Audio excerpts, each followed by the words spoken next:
It's almost fall, and that means football time here on FVTV. Hello again, everybody. I'm Steve Moga, and welcome to the 2013 edition of the Football Preview Show here on FVTV.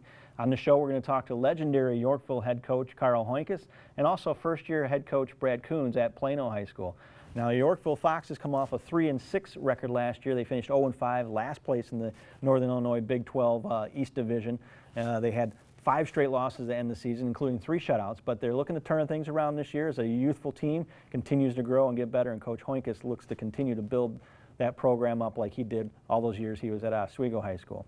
Brad Kunz, meanwhile, continues to look to just pick up where they left off last year. The Reapers were 6-4 last year, tied for second with Mantino in the Interstate 8 large division with a 2-3 record, but they lost their first round playoff game to Stillman Valley, and they look to take some more steps further this year into the playoffs. So stay with us. When we come back, we're going to talk football with Coach Hoinkes and Coach Kunz here on FVTV.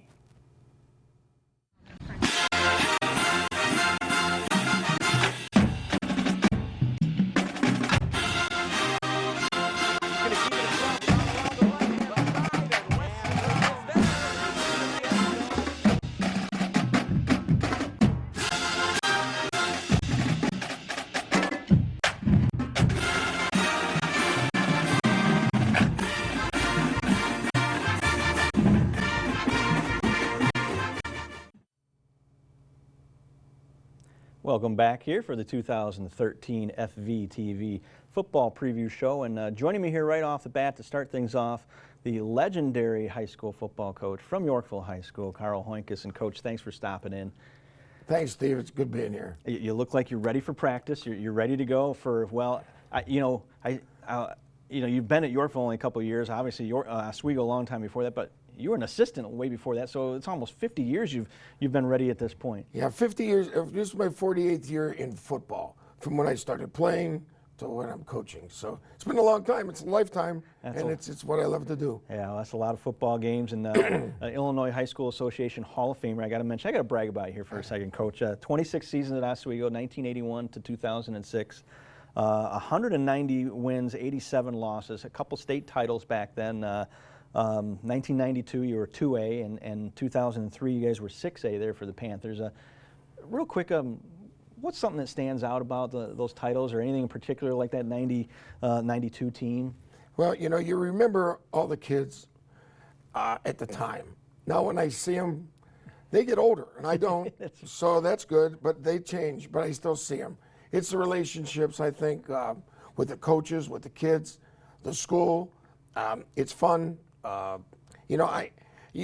can still see plays every once in a while. I can see Salagi throwing a ball and a long pass and the Tivy dot down the right sideline. Mm-hmm. Remember other plays by defensive guys. And that's 1992. And in 2003, I remember the long run by Davis, where everyone got their block, and it was a picture-perfect play. So you remember certain things. You also remember some bad things, an interception or a fumble. But, all in all, it's been great. And those weren't your only 2 good teams, obviously. You made the semifinals 4 times. You were conference champions 8 times. You had 10-win seasons 6 different times. You made the playoffs 19 years out of those 26. That's 73%. So you had some really good teams and some really good players.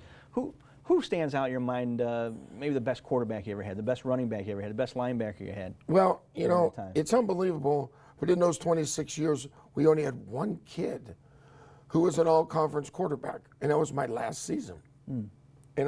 So quarterback was a position that never got, we never had that great quarterback. But, we had great running backs, great linemen. We sent, Joey Goodspeed's the best player I ever had. Notre Dame, 6 years in the NFL. Mm-hmm. But we've had other kids that come through. And the nice thing is, they've gone on to college, got their degree, they're producing good citizens, and that's what it's all about. You had a lot of strong running teams, so hence that's why you didn't have many quarterbacks get the accolades. And defense was always a forte of your teams in Oswego for the Panthers.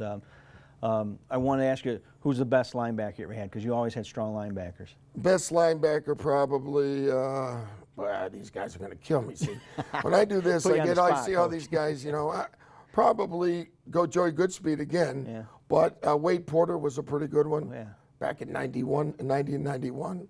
You know, and there were a lot of good linebackers, so I hate to just pick those guys out. Same with linemen. You know, would know that is Chris Neitzel, who took, we made an all Panther Hoinkes team, and he knows all those people. And I don't like to do those things because at the time, you know, the kids are just great. I mean, so I hate to point at one and point at another one. Well, I don't want to just talk Oswego. I'm going to get to Yorkville here in a minute, but I do want to ask you, you retired in 2006. You're out for a little bit, and then you went 4 years over to Benedictine as an assistant coach over there under John Cooper. How was that going from a head coach to being just one of the guys? Well, it was really good. I mean, they accepted me really easily. I worked with Jim Schrader over there on the defensive side of the ball, and of course work with Coop. And you know, you still learn football. You know, learn football a little bit different than what they do in high school. So it was good. I enjoyed it. Worked right into my position. Picked up some things, but I missed being boss. And then when the opportunities came around after 4 years, I looked at some schools, and I called Seth Schoonover up and said, "Hey, you're looking for a head coach. Maybe I might be your guy." And called me up, had an interview, and he brought me in with the idea that, you know, I could help coaches, maybe get somebody ready, because my staff is like 33 years old or younger. Yeah. I mean, it's like they're my kids, because I have a daughter who's 32, 31, I guess. You know, so they're all like, you know, my kids. And they're going to be fine. They're learning, they're working hard. Great staff, as good as the staff I had at Oswego. Just learning our positions and learning what to do. And I take all their suggestions, and we're trying to put this thing together. Well, you're the boss again, and we're going to talk more about that in a minute. We're going to take a break. When we come back, we're going to talk Yorkville High School football for the 2013 season with Coach Karl Hoinkes. Stay with us. It's a great day, isn't it? Yeah. Too bad your boat's going to sink at 11:05.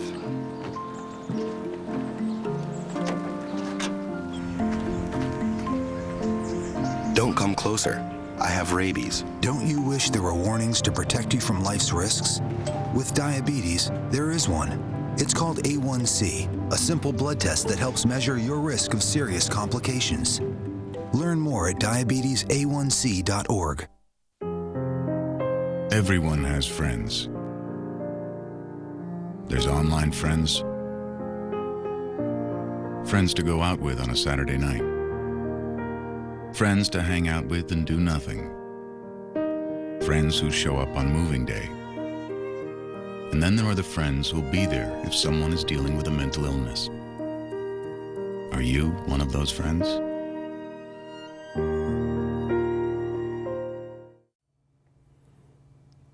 Back in studio here with Coach Karl Hoinkes and the boss. I think I'm going to refer to you as the boss now. Actually, Coach, one last question. You brought that up about being the boss. Yet you were in charge at Oswego, but there was a guy named Ken Pickrow who was always over your shoulder. Oh, yeah. The field's named after a legendary coach there. Yeah, he's a legend in everyone. He's just the greatest guy in the world, so just leave it at that. And he's always been around, and he's good. He's still there. He's still working with him. And I love Pick. He is great. Now, you went back to the high school level. You went to Yorkville in 2011. And the Foxes have had some good teams over the years, but they haven't been real strong as of late. You're trying to build the program back up and trying to build some tradition there. What was the first thing you did when you went in there as far as trying to, you know, build the foundation of the program back up? Or what direction did you try and take? Same thing I did at Oswego. Get in the weight room. There you go. We were not strong enough. We just get pushed around offensively and defensively. So we got in the weight room, and the first year was okay. Second year, the kids were a little bit better. This past summer and the past winter, great participation. Mm-hmm.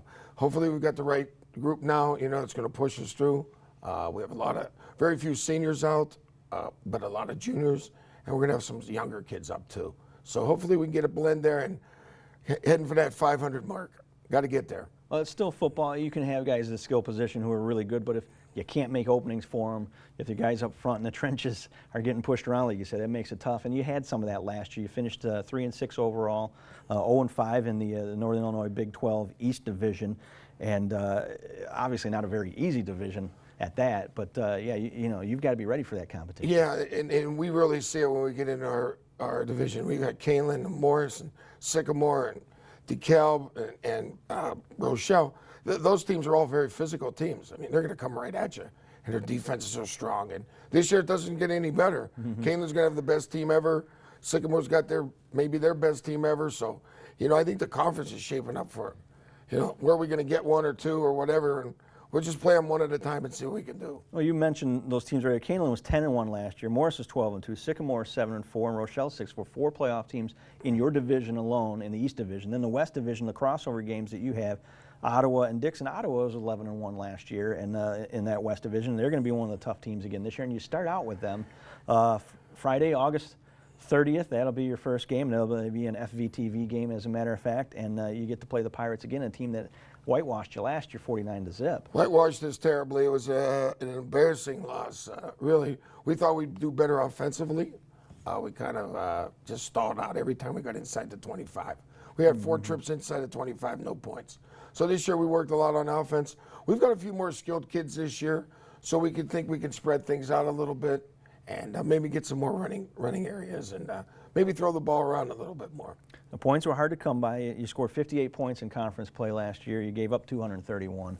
And obviously it's always tough to compete with that type of situation. But then I'll read off some other games here for your schedule, Coach. Then week 2 you go to East Aurora, and then week 3 you go to Dixon, a couple teams that you beat last year. And East Aurora, 30 years ago, the 70s and 80s, which is a long time ago, they were very good. That was a powerhouse program. They haven't been very good. How do you get your kids motivated to play in East Aurora, a team that you beat last year 41-6? We're not good enough to not be motivated. I mean, so we take every game very seriously. Coaches take them seriously. We force the kids to take it seriously. They've got good skilled kids. Their skilled kids are faster than our skilled kids. So we're going to have to be on the ball, and Becker's going to do a great job over there. He's going to get those kids up and rolling. He's a good coach. You also you host LaSalle Peru in week 4, and then host Morris on September 27th. Those 2 games right there, Fox Valley TV games. Then you go to Rochelle and you go to Canelan. Not going to be easy, either one of those games. And then you come home for homecoming against DeKalb on October 18th, also an FVTV game, and finish out the regular season senior night with Sycamore. So you're going to have your hands full for sure. Well, we have to get so much better on defense that it's unbelievable. We're changing things around a little bit. And every game you mentioned there in conference, every team has a star or multiple stars. So, you take DeKalb, who was as bad as we were at times last year. They've got the great running back. I mean, this kid is unbelievable. He's a U of I recruit, and he's very good. So, and Canelan's got multiple offensive threats. Morris always is tough. Rochelle, you got to play that wing T, and you got to be good at it. And who knows, Morris, they're always going to be good. Sycamore, they're always good. So, we're just one at a time. You got about 1 minute left, Coach. I'm going to put you on the spot. Who's going to win the conference this year? Well, I think Canelan will win the conference with a tough game with Sycamore. After that, I don't know. I just hope we can get one. I hope we get 1 or 2. I don't know who against, but we're going to try. Well, Coach, certainly I wish you the best of luck. I know you continue to build the program back up there in Yorkville, and I think you're going to just take a little more time, like the Cubs. Just take a few more years to build it back up and get a winning program. I don't have that much time. Thanks for being here, Coach. You betcha. And stay with us, everyone. We're going to take a break, and when we come back, we're going to talk Plano High School football with Coach Brad Kunz.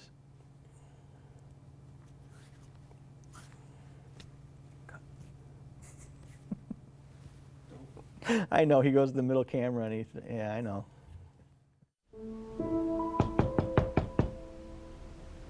It begins innocently enough. You don't return a phone call. You break a date at the last minute. But in fact, it's the beginning of a pattern. And soon, your friend with mental illness realizes you're avoiding them. But what if you knew that your friendship was the key to their recovery? Would you still lock them out of your life?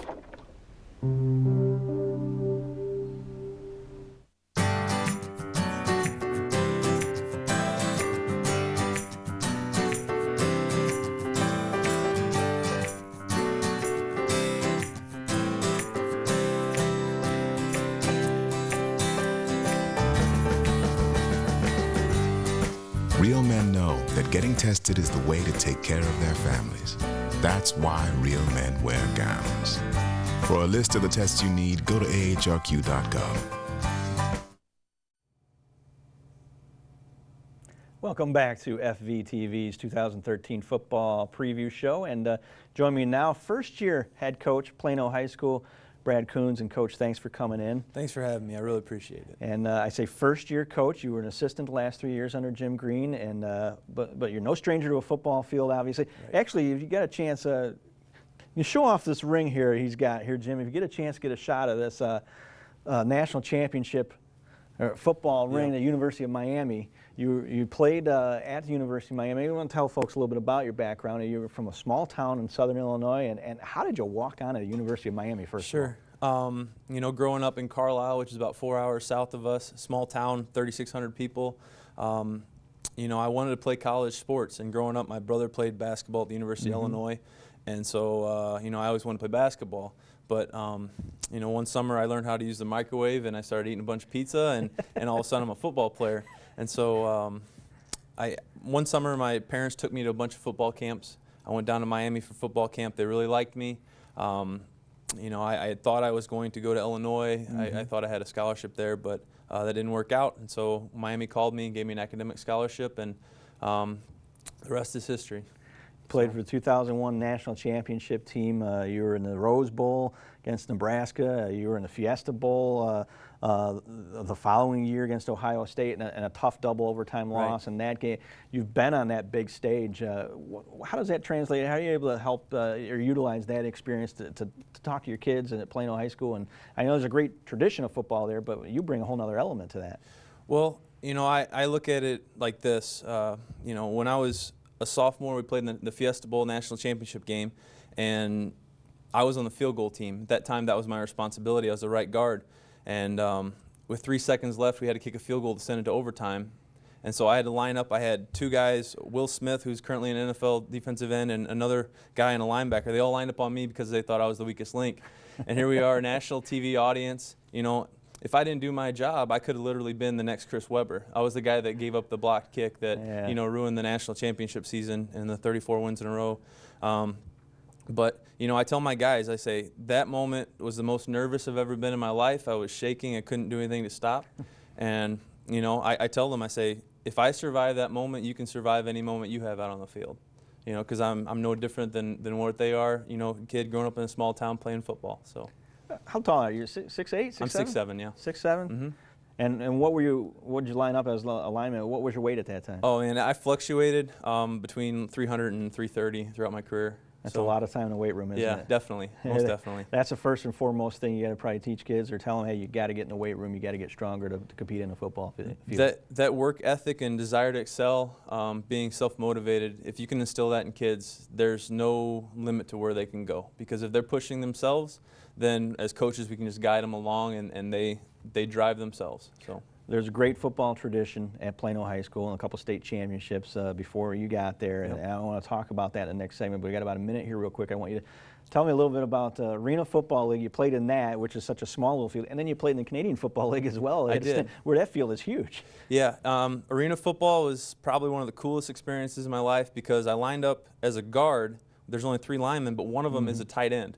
So I actually got to catch 5 touchdown passes in the Arena League, which was a lot of fun. I was with the BC Lions up in the CFL. That was a really cool experience. I got to reunite with a couple of my Miami teammates up in the CFL, so it was a good experience. I was only there for the first preseason game. I got injured, and in Canada they cut you if you get hurt if you're an American. So that's kind of what happened. Yeah. So, well, you're not going to get cut from being the head Plano football coach anytime soon, and we're going to come back from this break. We're going to talk about this year's team and talk about the future as the man in charge there in Plano. Stay with us here on FVTV's Football Preview Show. Whatever we deny or embrace, for worse or for better, we belong together. Underneath everything we are, underneath everything we do, we are all people, connected, interdependent, united. And when we reach out a hand to one, we can influence the condition of all. That's what it means to live united.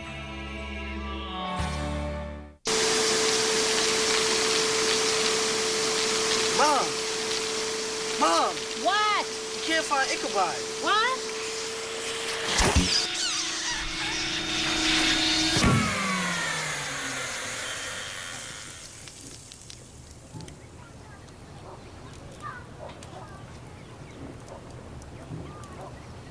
don't have to be perfect to be a perfect parent. There are thousands of teens in foster care who would love to put up with you. Back here on FVTV's 2013 football preview show, and I'm here with Brad Kunz, the first-year head coach at Plano High School. And Coach, I want to talk to you real quick about last year. You were an assistant last year, but obviously you've been there the last 3 years as an assistant. You take over the helm this year. But last year's team, strength of running the football. You've got four key returning running backs coming back. That's obviously going to be a strength of this team this year. But last year, you got a little taste of it. Unfortunately, you got matched up with Stillman Valley in the very first round of the playoffs. As a matter of fact, my nephew, Greg Girardi, was a quarterback for Stillman, so nice.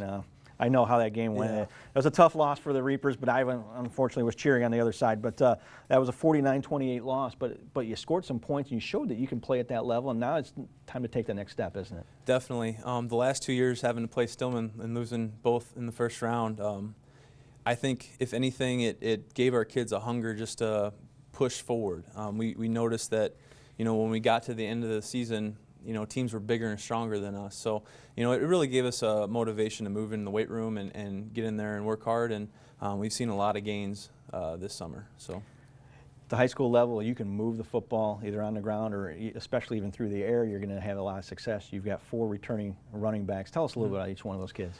We have 4 running backs that last year all carried over 300 yards. One, Wesley Brown, who was actually our quarterback last year, will be transitioning to running back. Sean Wollenweber, Tony Elias, and our other one is Eloy Carrera. Eloy Carrera. And those 4 guys, they are our leaders of the team. They work harder than anybody I've seen in the weight room, and they push each other. They're so competitive, yet they're so unselfish. They're willing to feel like all 4 of them are a team together, and they're not worried about who gets the carries just as long as somebody's gaining yardage. So I mean, they do want to be the one to score the touchdown, obviously, but they compete and whatnot, and it's really good to push each other. So. Yeah, 4 guys combined for over 1,700 yards. You can't focus on any one guy defensively. It makes it tough for the other teams to try and keep track of those guys. And yeah, you've had obviously a great tradition at Plano. The 2 state championships right in a row. As a matter of fact, my friend Greg Gould showed me the Boys of Fall video just the other day. I saw that on Facebook, and that got me fired up. I'm not even a Plano alumni, but tell you what, you've got the tradition. You got something for the kids to shoot for, and obviously you're moving in the right direction. I'd say the greatest thing about getting this job is I'm taking over a program that was in great shape. We've made the playoffs 7 out of the last 8 years. I was able to keep the guys that were on staff. Our defensive coordinator, Matt Key, has done a tremendous job the last 2 years. John Chernick, who has been our JV head coach, he will be my special teams coordinator this year, and the kids are really excited about him being our coordinator. And we hired John Parpet to be our offensive coordinator. He was previously at Addison Trail for the last 10 years as offensive coordinator. So his addition to the staff is just tremendous. His attention to detail and the things he wants to do offensively are going to really make things better for our kids and using our athletes. You start out August 30th at Braidwood Reed Custer. Then you host Westmont, and then you go to Sandwich. Now that's again, you got to win that one, Coach. It was a tough loss last year, 16-12 to the Indians, but that's one of those games on your schedule that no matter what else happens, you got to you win that one, you'll be fine, right? Yeah, the war on 34. Our guys, we're focused on week 1, and Reed Custer. That's definitely we want to start off on the right foot, but yeah, if we can get to that 3rd game and go to Sandwich and play a good game, we're hoping it could be a fun one to watch for fans. The Westmont. I think you guys are broadcasting. I was going to say the Westmont and Sandwich games are both FVTV ball games as well. Then you host Peatone, you host Herscher there at the end of September. Then you go to Coal City October 4th. Homecoming is you host Mantino on the 11th of October. That's another FVTV game. And then you go to Wilmington and you finish out the year hosting Dwight, another FVTV game. So you guys will be on 4 times for sure, and it certainly will be a lot of fun. But how you think things are going to shape up in the Interstate 8 large division that you're in? There's some other teams there that could compete for the title with you. Our conference is basically the 4A equivalent of the SEC. Yeah. Whoever can get out of this conference is going to have a chance to do great things at the state level. So, we play at Sandwich, we're at Wilmington, we're at Coal City, where we haven't won in the last 20-some years. We haven't won since the 80s at Coal City. But Peatone, they've played us tough the last few years. Last year we played them in overtime. The year before that when these guys were JV kids, they took us down to the wire and they were about to score, and we took a fumble back for a touchdown to win. So I mean, that's a game that we really have on our schedule that we want to be prepared for as Peatone, because they have a good group of seniors as well. So you mentioned Coal City. That was a 7-0 loss, a tough loss last year. Kids remember that one. That one, they not only do they have enough motivation with all the other things that are tradition, that ring that you're wearing and other things that you bring to the table to get them going. But you mentioned some of those close games, and you guys are right there at the cusp of taking that next step. Hopefully you can do that. Now, I wanted to ask you one last thing here. As first-year head coach, and with your experience, your background, is there anything in particular you brought in the Plano program? You mentioned Coach Parpet, what he brings to the table. Right. Something specific that you're going to bring to this to help continue to build this tradition? You know, I think the biggest thing is just kind of taking the keys from Coach Green. He did a great job. He really cared about his kids, and I think over the last 3 years, that's one thing I learned, is how to care about your kids and care about your coaches. And you know, I just hope that when these guys graduate, they want to come back. They want to come back and watch other teams. They want to come back, and you know, I'll get invites in the mail, their weddings, and you know, they'll tell me about how great a job they're doing at their career or whatever it is. You know, that's what I'm looking forward to. So just the ability to help these kids see that there's something bigger out there that they can go and achieve, and seeing them achieve that will probably be my biggest goal as a head coach. Well, that's certainly a great goal to have, and I certainly wish you the best of luck, Coach. We look forward to covering the Reapers this season and seeing you the first year at the helm of the Reaper Nation. Yep. And we are almost out of time here on FVTV's 2013 football preview show. We're going to take a break and come back and wrap things up, so stay with us. Listen, I know you're upset, but it was just one date. And dating's like the stock market. There's ups and downs and ups and so always buy low. You don't have to be perfect to be a perfect parent. There are thousands of teens in foster care who would love to put up with you.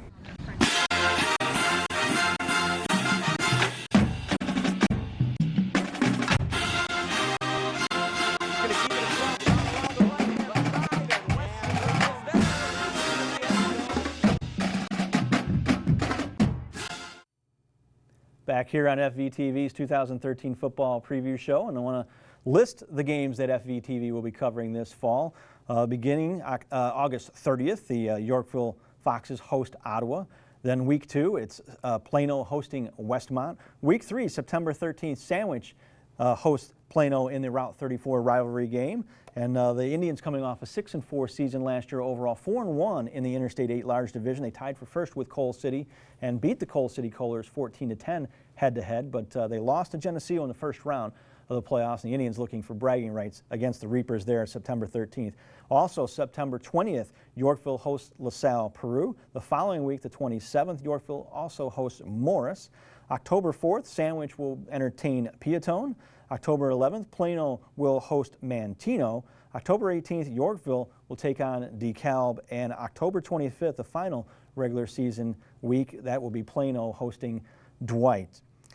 Well, that's all the time we have here on FVTV's 2013 football preview show. On behalf of our director, Mike Reynolds, our crew, Chris Foster, our producer, Jim McGarrah, the coaches, Karl, Hoinkes, Brad Kunz, the athletic director, Seth Schoonauer, and Jim Schmidt at Plano. We certainly thank all of them, and we thank you for watching.